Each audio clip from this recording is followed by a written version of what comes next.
Gary Chin is currently VP Client Solutions at Action for Results Incorporated, but he's also an independent consultant and coach. He does an awful lot of cool stuff. Action for Results is in the MedTech space.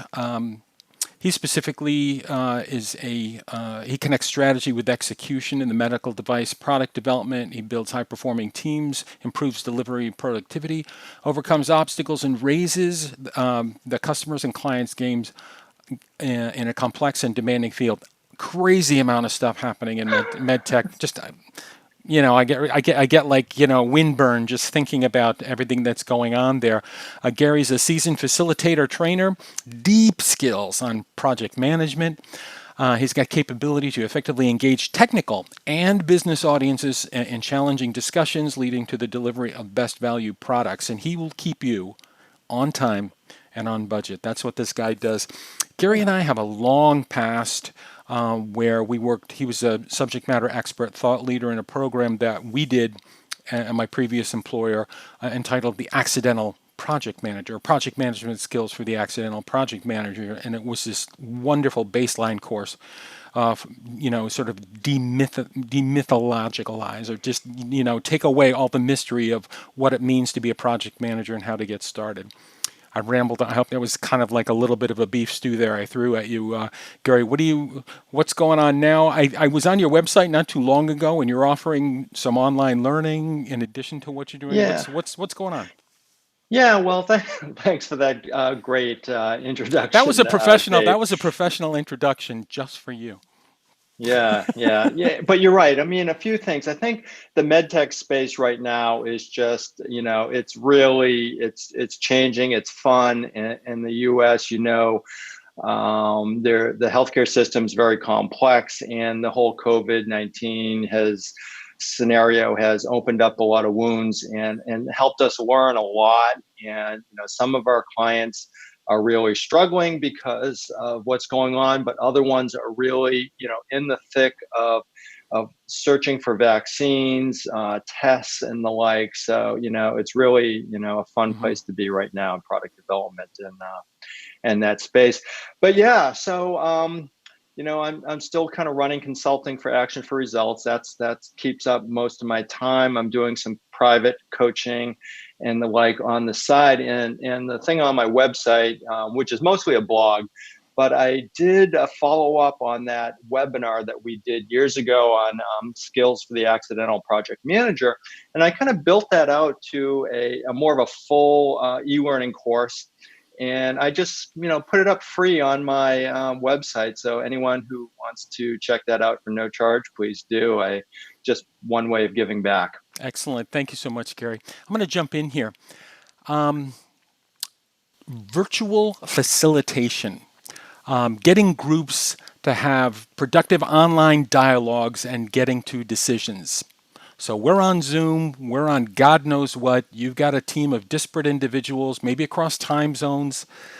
What are some of the challenges, and what little bits of advice can you give us about how to effectively get through that? Yeah, I'm learning every day on this, okay? But one thing I'll say, since we all started working from home, is that virtual facilitation is different than running a virtual meeting. Okay, and by facilitation, and this is a lot of what I do as a consultant, right? I get in a room with a group of people that don't agree on something, and I try to facilitate a discussion and get them to agree, make a decision, move forward in the same direction. Okay. And that's slightly different than just running a meeting. And what I've learned is really you need to move your work upstream. Okay. Traditionally, what I would do, and I think a lot of facilitators do, is you show up in the meeting room, you have objectives, and you start a discussion, and you kind of see where it goes. Okay, you have breakout rooms and breakout groups. You have people working on flip charts and this stuff. You tie it back together at the end, and then after the meeting's over, you go away and you put together, a Word document or a PowerPoint to tie it all in a bow, and you give it back to the client, right? What I'm finding now is that you really have to move that work upstream, go into the meeting with a really well thought out game plan Mm-hmm. about what agreements and decisions that you want to make. Get the team in the meeting to make those kind of big decisions.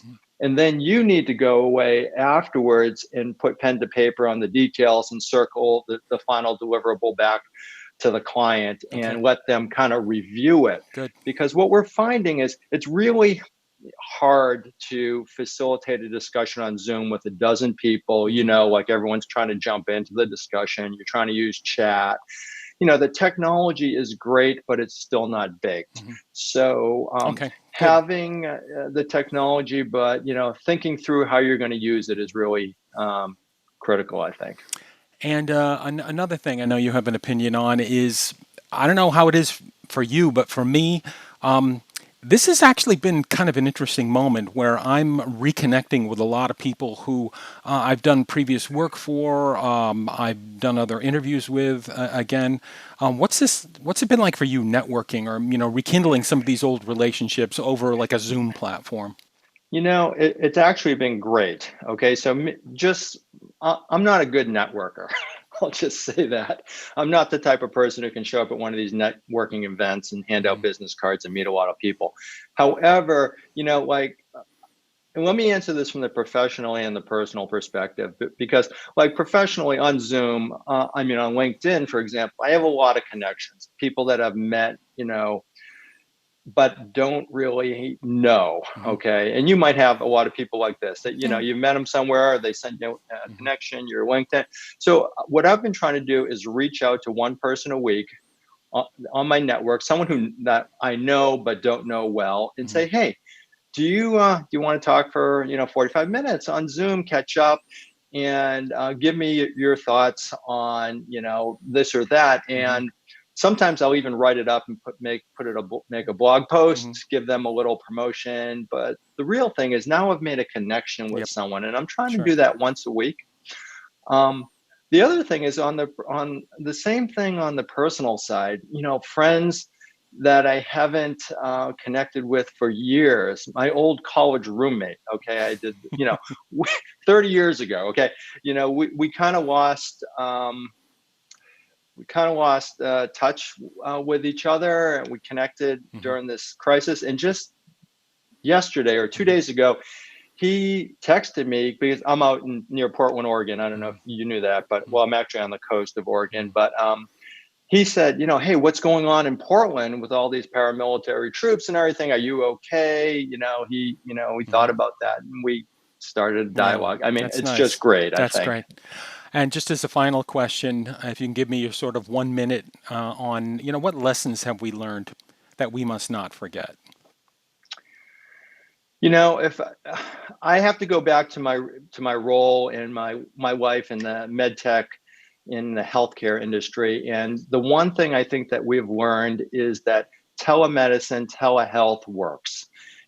We have been talking about this for 10 years in this country, but there's all sorts of regulations and red tape and reimbursement concerns and legal concerns and the like, and we've never been able to get it off the ground. But suddenly, with this crisis, the government said, okay, let's put all the BS aside. Let's Hmm. just make it happen right Hmm. now. And they said it's on a temporary basis, but everyone is doing it. The Sure, doctors, the hospitals, the patients, they all want it. sure. So I know Good. when this all subsides, we need to not forget that works and then make it a part of our healthcare system. That's great. And Gary, it's so good to see you again. I look forward to talking to you again in not too distant future.